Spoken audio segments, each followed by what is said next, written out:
हम करेंगे हर मजलूम की हिमायत। अस्सलामु अलैकुम नाजरीन, मैं हूं हुरैन फातिमा और आप देख रहे हैं हिमायती न्यूज HD चैनल। नजर डालते हैं आज की अहम खबर पर। वज़ीर आला पंजाब मरियम नवाज शरीफ की हिदायत पर डिप्टी कमिश्नर जुल्फिकार अहमद भोन ने DC ऑफिस के कमेटी रूम में पेट्रोल पंप एसोसिएशन के साथ मुलाकात की, जिसमें डिस्ट्रिक्ट पेट्रोल पंप एसोसिएशन और तमाम तहसीलों के पेट्रोल पंप मालिकान ने शिरकत की। डिप्टी कमिश्नर जुल्फिकार अहमद भोन को यकीन दहानी करवाई कि उन्होंने हड़ताल से लाताल्लुकी का इजहार करते हुए कहा कि हमारे पंप अवाम उन्नास के लिए खुले रहेंगे।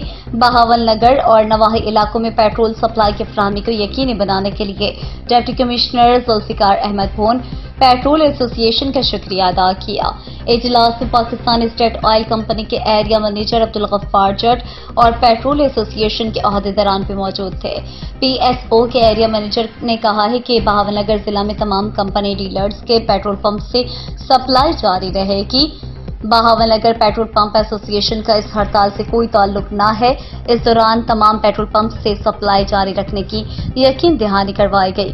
बाद डिप्टी कमिश्नर जुल्फिकार अहमद भोन ने पेट्रोल पंप एसोसिएशन के मसाइल को सुना और इनके फौरी हल के लिए अहकाम जारी किए। मजीद खबरों और अपडेट से बाखबर रहने के लिए देखते रहें हिमायती न्यूज HD चैनल।